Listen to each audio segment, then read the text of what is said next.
It is a pleasure for us and an honor to welcome in Tirana NATO Secretary General, our friend Jens Stoltenberg.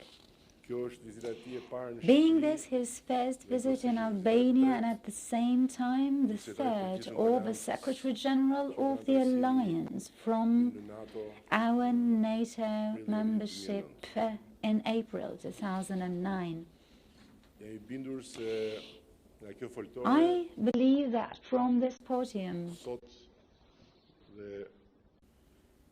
today and even further in time, for many years to come,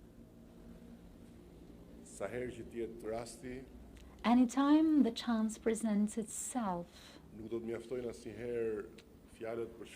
words to express gratitude will never be enough by Albania and Albanians towards the alliance of Northern Atlantic Alliance, and also towards the various allied peoples and governments that by opening the doors to Albania gave our country for the first time in history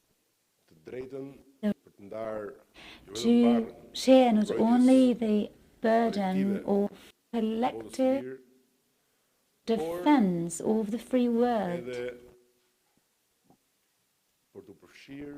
to be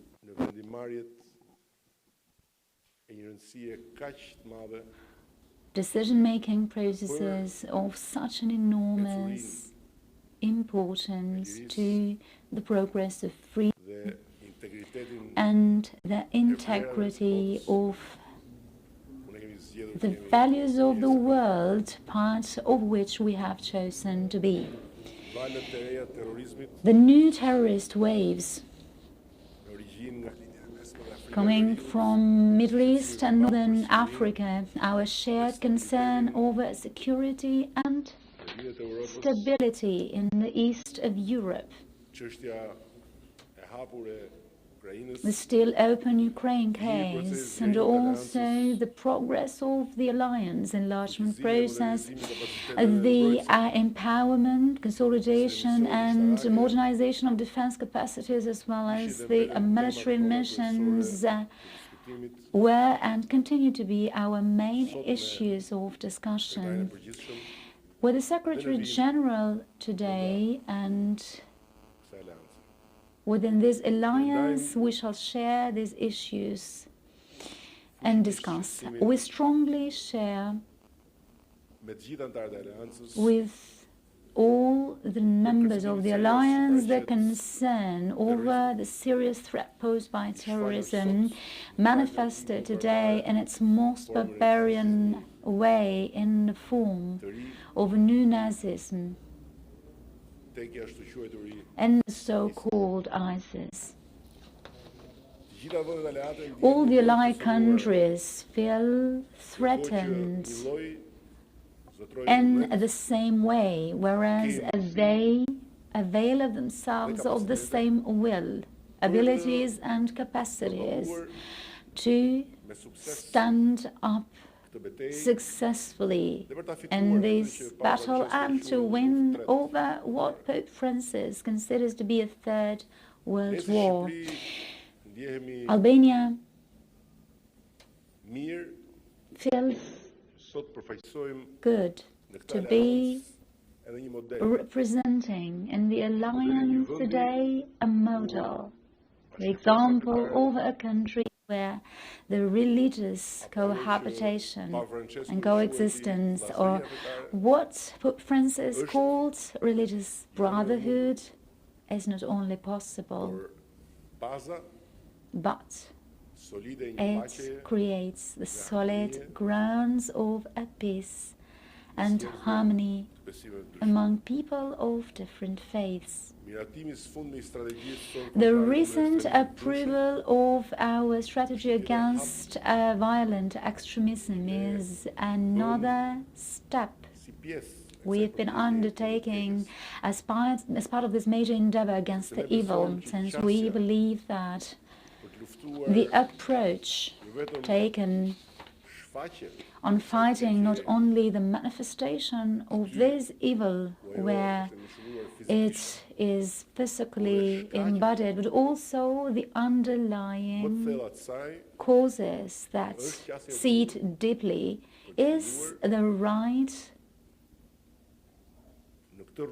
stand, the right approach to develop a process out of which our free and democratic world emerges stronger.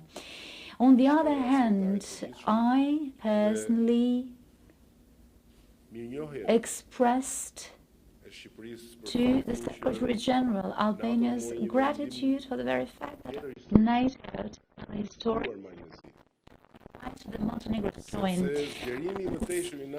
NATO's further enlargement to cover our area as well is, to us, in its essence, an enlargement of the space of freedom, peace and democracy that it. For as much as we support and value Montenegro membership, we also support for this process with other countries of the region who truly aspire and try to integrate into the alliance. In this context, and under the spirit of consolidation of security in our region, Albania hopes that the allied countries shall clarify very shortly in time the consolidation, institutionalization of NATO's relationship with Kosovo. It is our conviction that we shouldn't have grey areas left in this region, and we have to eliminate all the potential that might be used by the evil we are facing together. We are quite convinced that the usefulness of the membership indeed exceeds the bilateral aspirations among the candidate countries. So we strongly want to believe that the sensitivities, the respective bilateral sensitivities, will no longer continue to become a hindrance in a process that is directly linked to the security of us all and that have to deal with the open threat that affects us all today. Therefore, the more this space is consolidated and the more the alliance is consolidated, extended in this area, the more secure we are going to be, and the more secure those countries whose bilateral sensitivities have created obstacles will be safe and secure. On the other hand, I explained to the Secretary General that Albania is not only seriously committed to dealing with the, let's say, dedicated to fulfilling the commitments the Wales Summit, but it will continue to be part of all NATO's operations to restore or to protect peace. Following the Wales commitments, although under no easy conditions in terms of the economic and financial situation, the government has stopped the falling trend in the military budget and has secured an increase for 2016, applying, on the other hand, an ambitious formula when it comes to the expenditure for the modernization of defense. We are thus convinced that we shall present a positive balance sheet in the Warsaw Summit as new but quite serious members in fulfilling our shared commitments. I would like to frankly thank the Secretary General Stoltenberg, not for the sake of protocol, but truly for his leadership, which we have been closely filling and respectfully consider since he has taken over. I would like to thank him over the vision he has for attaining the alliance shared goals, and that is supported by us all. We consider our engagements in the framework of NATO not merely of a military or financial nature, and it is in this respect that we highly value and appreciate the leadership and the vision of Secretary General, whom I have the pleasure to publicly welcome in Albania and to give the floor. Thank you so much, Prime Minister Edi Rama. It's a great pleasure and a great honor to be here and to meet with you and to see both this beautiful building, but also to see some of the drawings that you have made. And it's great to be able to talk with you and to learn more about both Tirana, Albania, and how we can develop and strengthen the cooperation we have within the NATO alliance with Albania. And I would like to start by commending Albania for your very strong commitment to the alliance and to our shared security, and also for the contributions you are providing to the NATO missions both in Afghanistan and in Kosovo, the contributions you are providing to our defense capacity building efforts in the east, in Ukraine and in Georgia. That is something we highly value. But also what you're doing when it comes to contributing to stabilizing the Western Balkans. And you play a key role, and therefore it is, for me as Secretary General of NATO, important to meet with you here in Tirana and to address how we can continue to address both the challenges we see in Afghanistan and Kosovo, in Ukraine and Georgia, but also here in the Western Balkans and many other challenges we face together. And we very much believe that through your cooperation with your neighbors, you make a valuable contribution to the security across the region. And we thank you also for your very strong support for our open door policy and the integration of the Western Balkans into the Euro-Atlantic family.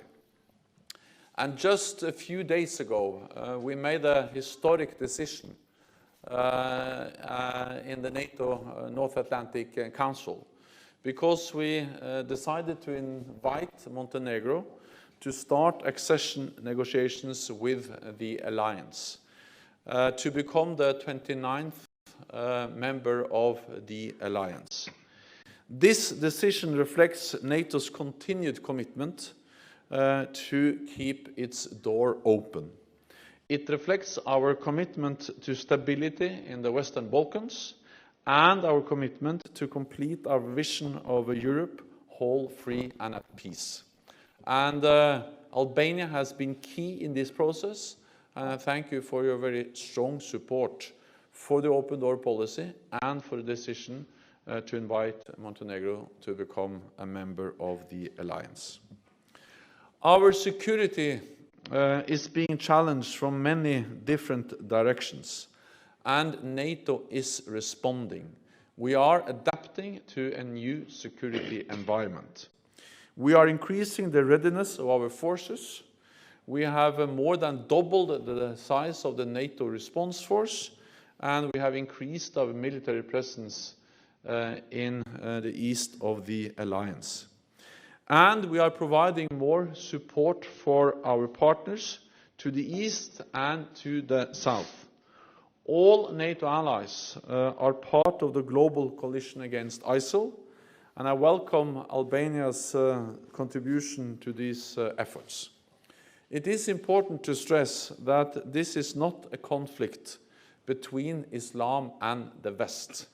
This is a conflict between extremism and open societies, and we need to stand up for our values. we have to fight extremism, terrorism together.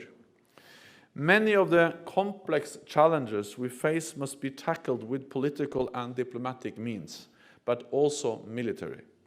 So the continued military adaptation of our alliance remains key. We need to continue investing in our defense, as all NATO heads of state and government decided when they met in Wales last year. I understand, of course, the economic difficulties Albania has been facing.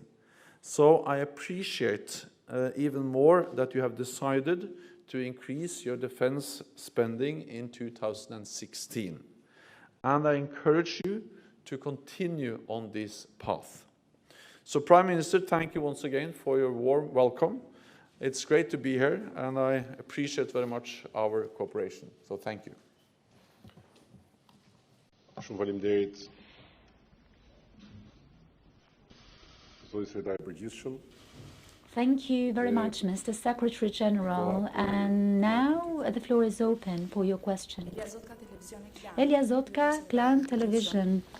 A question to the Secretary General. Following the attacks of the 13th of November in Paris, the intelligence services in Albania informed that the country was one of the, or Tirana was one of the two most threatened capital cities by the ISIS. Is this an information NATO has? And if this is true, is this the reason of your visit in Tirana? My visit to Tirana is not something which we have decided because of the terrorist attacks in Paris. I think it's of high value and of great importance for me as Secretary to visit a NATO ally and Tirana because we highly value the contributions of Albania to our shared security as a NATO ally. But what I can say when it comes to the terrorist threat is that what we have seen in Paris, but also in other European countries, is that no country is immune against the terrorist threat. And therefore we all have to stay vigilant, we all have to stay prepared, we all have to step up our efforts to fight terrorism, to fight extremism, and to fight ISIL. And we have to do that by using many different means. We need military means, and I welcome that several NATO allies are stepping up their contributions to the global coalition fighting ISIL. But we also need economic means, political means, diplomatic means.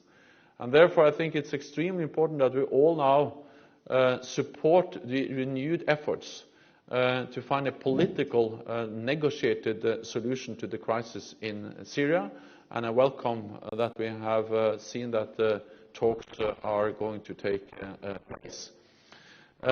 NATO is playing its part, partly through NATO allies contributing to the coalition fighting ISIL, but also by focusing on the root causes for the instability, for the terrorist threat. And that is to help countries in the region to increase their capability to stabilize their own countries and to fight extremism themselves. And that's exactly what we do in Afghanistan, where we train, assist and advise the Afghan national forces to fight extremism, terrorism. That's what we are doing in Jordan when we have defense capacity building with Jordan, train, assist and advise their forces. And that's not also what we are now doing in the government of Iraq, where we help them to modernize their armed forces so they can have stronger local forces fighting extremism in Iraq. And that's also why we are working with a country like Tunisia. So I think that we have to focus very much on how can we mobilize local forces in the fight against ISIL and extremism.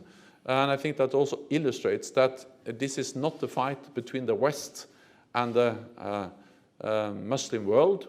This is a fight against extremism, criminals, barbaric violence. And we have to remember that most of the victims of terrorism are actually Muslims. So we will support them in their fight, but we have to stand together against our common enemy, ISIL.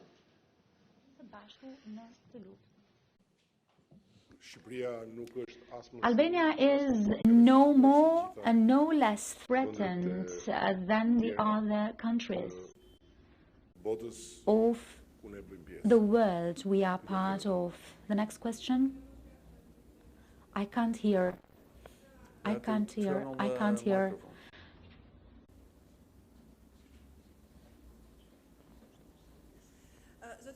Mr. Prime Minister, the NATO Secretary General said that they welcome the increase of the role and contribution of Albania in the anti-ISIL cooperation coalition. So actually, has Albania been asked to contribute with military forces and means in this coalition? For Mr. Secretary, well, when it comes to the Balkans region, in addition to ISIS, there is another stakeholder that has been considered a threat, an actor that implies, you know,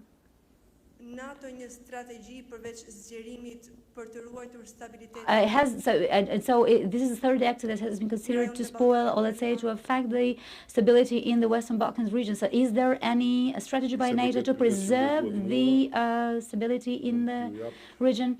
In terms of my, so the question you addressed to me, I can give you a simple answer, which is quite common, I would say, for government of Prime Minister of Albania. We are fully committed to contributing with all our capacities that are available to us within this alliance in every and each mission where our contribution is required. NATO is very focused on how we can contribute to maintaining and strengthening the stability in the Western Balkans. And we have been focused on that for many, many years. You have to remember that our first big military operation outside NATO area was actually in the Balkans in the 1990s, in Bosnia and Herzegovina, and later on in Serbia and Kosovo. Then our open door policy is also a key factor contributing to stability and strengthening the stability in this region. And Croatia, Slovenia, they are already members of the alliance. Albania is a member. And I think that the discussion I had with the Prime Minister today only underlined the importance of Albania being a member, not only for the security for Albania, but also for the stability in the whole region. And then a few days ago, we decided to take yet another step by inviting Montenegro. We are present in Kosovo with KFOR, our longest ever military presence in any country, with the KFOR operation there. So I think that we are really focused on how can we, together with our member states in this region, Albania among them, work to make sure that this remains a stable region, and a region which is able to fight ISIL, fight extremism. And that is, of course, in the interest of the region, but it's also in the interest of the whole alliance and global security. So I would like to also then commend the leadership we see from Tirana, from the Prime Minister, exactly in addressing these challenges, which are present here as they are present in the rest of Europe. And I will very much like to commend the strong voice and the leadership which the Prime Minister has shown in these very crucial issues for the whole of Europe. Shumë faleminderit. Thank you.